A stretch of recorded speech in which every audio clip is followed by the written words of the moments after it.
Praise the lord.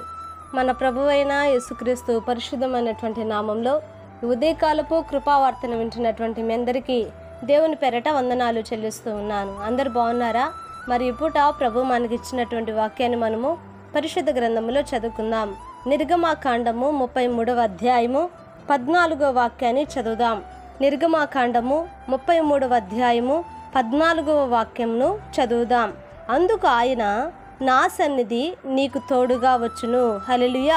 నా దేవుని పిల్లారా గమనించండి, ప్రభు అంటున్నాడు నా సన్నిధి నీకు తోడుగా వచ్చును అని. ఇక్కడ మరి మోషేతో ప్రభు మాట్లాడుతూ ఉన్నాడు. నా దేవుని పిల్లారా గమనించండి, మరి మోషే దేవుని యొక్క సన్నిధి ఇక్కడ కోరుకుంటున్నట్లుగా మోషేకు ప్రభు ఆయన సన్నిధి తోడుగా ఉంచుతున్నట్లుగా మనం ఇక్కడ మరి గ్రహిస్తూ ఉన్నామండి.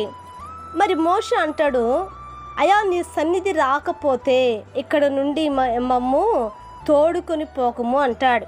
అంటే నీ సన్నిధి లేకుండా మేము ముందుకు వెళ్ళలేమయ్యా, నీ సన్నిధి మాకు కావాలి, నీ సన్నిధి మాకు తోడుగా ఉండాలి, నీ సన్నిధి మాకు తోడుగా లేకపోతే మాకు విజయం లేదు, నీ సన్నిధి మాకు తోడుగా లేకపోతే మేము శ్రమలు ఇబ్బందులలో ఉంటాం, కనుక నీ సన్నిధి మాకు తోడుగా రావాలి అని కోరుకున్నాడు మోషే. నా దేవుని బిడ్డలారా, ఈ రోజున ఈ వాక్యం వింటున్నటువంటి మనము కూడా దేవుని యొక్క సన్నిధి ఎటువంటిదో మనం తెలుసుకోవాలి మొదట. హల్లెలూయా. దేవుని యొక్క సన్నిధి మనకు తోడుగా వచ్చేదండి.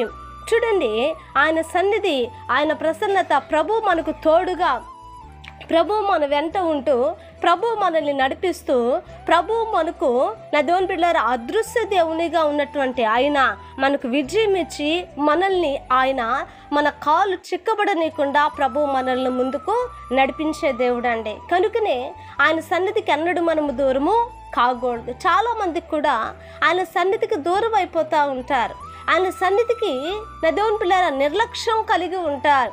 చిన్నదానికి పెద్దదానికి చాలామంది నిర్లక్ష్యాన్ని చూపిస్తూ ఉంటారు. కానీ ఆయన సన్నిధి ఎటువంటిదో మనం గ్రహించాలి. చూడండి, తన ప్రజలతో పాటు ఆయన మరి ఆ సన్నిధి వెళ్ళటం వల్ల నా దేవుని బిడ్డలారా వాళ్ళు ఎంతగా మరి శత్రువుల మీద విజయాన్ని వాళ్ళు సంపాదించారనేది మనం ఇక్కడ చూస్తూ ఉన్నాం.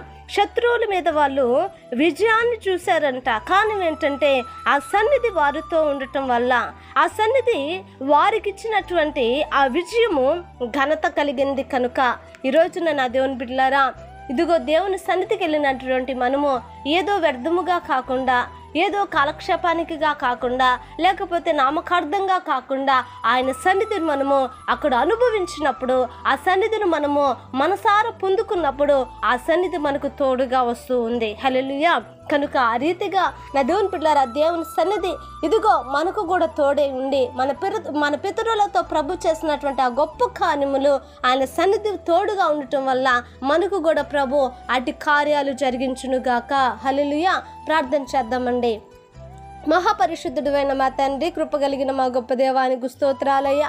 ఉదయకాలమందు నీ మాటలు వినటానికి మీరు ఇచ్చినటువంటి ఈ యొక్క ధన్యతను బట్టి నా తండ్రి నీకు స్తోత్రాలు. నిజమే నా ప్రభా, నీ సన్నిధి నా ప్రభ మాకు తోడుగా వచ్చును అని నైనా అయ్యా మీరు సెలవిచ్చారు. నిజమే అయ్యా, మా పితరులతో నీ సన్నిధి ఉన్నట్లుగా మాతో కూడా నీ సన్నిధి ఉండాలి. అయ్యా నా తండ్రి, మా సంఘంలో నీ సన్నిధి ఉండాలి, మా యొక్క పరిచర్యల్లో మీ సన్నిధి ఉండాలి, మా యొక్క నా తండ్రి కుటుంబాలలో నీ సన్నిధి ఉండాలి. కనుక నా ప్రభా ఇదిగో నీ సన్నిధికి వస్తున్న ప్రతి వారికి కూడా నీ సన్నిధి తోడుగా వచ్చినట్లుగా మీరు కృపనీయమని యేసు నామమున అడిగి వేడుకొంచున్నాము తండ్రి.